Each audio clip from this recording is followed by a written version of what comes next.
Toppers, selamat datang kembali di channel Top Unik. Toppers, cara seseorang menikmati hidup memang bisa dilihat dari gaya hidupnya ya. Tapi ternyata gaya hidup itu bisa dengan mudah dibentuk sesuai kebutuhan loh. Seringkali tuntutan gaya hidup itu menyiksa kemampuan pribadi kita, utamanya dari segi finansial. Padahal dengan cara tertentu, kenikmatan hidup itu masih bisa dicapai tanpa perlu membuat kantongmu kering ya Toppers. So, kamu perlu mengetahui 7 cara ampuh untuk menikmati hidup dengan uang pas-pasan. Yuk, kita simak videonya bersama-sama ya. And then menemani saat-saat hemat kamu semua, boleh ya sekalian di-subscribe channel ini buat kamu yang belum. Juga kami tunggu like-nya ya Toppers. Kalau sudah, kini saatnya berhemat dengan cara yang lebih kreatif. 1. Bedakan antara lapar dan sekedar keinginan untuk jajan. Hey, akan sangat terasa bedanya ya jika kamu paham dengan benar. Jika dengan memakan apapun yang ada sudah bisa meredakan keinginanmu untuk makan, berarti itu lapar Toppers.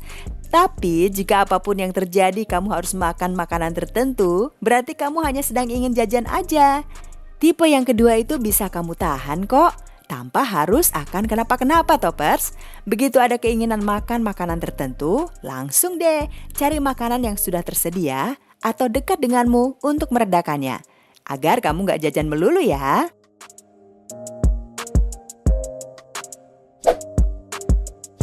Dua, lebih rajinlah untuk membuat makanan dan minummu sendiri. Ya, kopi di kafe itu harganya bisa 4 hingga 5 kali lipat loh dibandingkan jika kamu membuatnya sendiri. Kamu pun bisa menghemat 2 hingga 3 kali biaya sekali makan di luar dengan membuat makan sendiri. Pertimbangan ini ya sebelum kamu nongkrong di luar. Kalaupun kamu tetap harus nongkrong karena tuntutan sosial, kenyangkan dirimu sendiri sebelum itu. Pesanlah yang semurah mungkin di tempat nongkrongmu itu, sekedar sebagai syarat duduk ya. Lakukan itu juga sebelum kamu berjalan-jalan ke mall Toppers.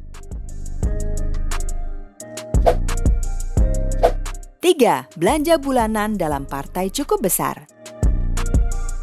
Well, ada banyak kok tempat belanja yang bisa memungkinkanmu untuk belanja kebutuhan bulanan atau sehari-hari dengan lebih murah, meski harus dalam jumlah banyak. Kamu bisa melakukan siasat ini apalagi pada produk yang usia kadaluarsanya panjang atau nggak benar-benar bisa kadaluarsa dalam hitungan tahun. Misalnya, selain makanan atau minuman. Kamu juga bisa melakukannya untuk bahan makanan, asal kamu rajin memantau persediaanmu ya. Jangan sampai terlalu menumpuk. 4. Jika perlu suatu barang, fokus pada fungsinya, bukan harus baru. Memang ya Toppers, ada beberapa benda yang sebaiknya jangan kamu beli jika sudah bekas karena akan berisiko untukmu, seperti pakaian dalam misalnya. Namun untuk benda umum kebanyakan, membeli barang bekas yang masih layak pakai itu nggak ada salahnya ya. Apalagi jika yang penting utamanya adalah fungsi benda tersebut, bukan penampilannya atau sekedar untuk memenuhi gengsimu dalam memamerkannya. Banyak kok barang bekas dijual di toko second hand atau akun-akun online shop. 5. Kalaupun membutuhkan barang yang baru, perhatikan fungsi atau kandungan utamanya. Itulah yang kamu butuhkan. Percayalah Toppers bahwa banyak brand di luar sana yang hanya menang dalam merek saja atau bagus kemasannya saja. Namun kalau diteliti lebih dekat, kamu akan menemukan barang-barang dengan kandungan yang sama atau serupa, namun dengan harga yang jauh lebih murah.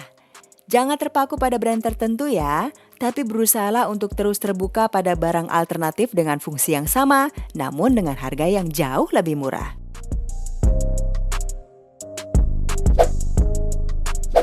6.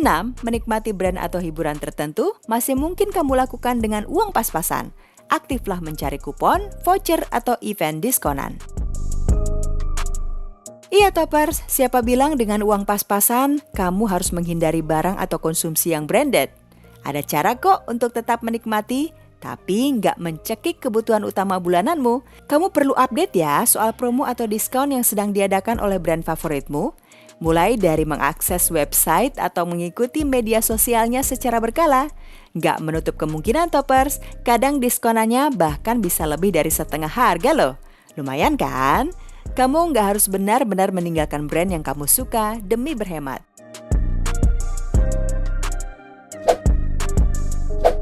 7. Tetapkan hari atau momen khusus untukmu menikmati sesuatu yang menurutmu sangat menyenangkan tapi mahal.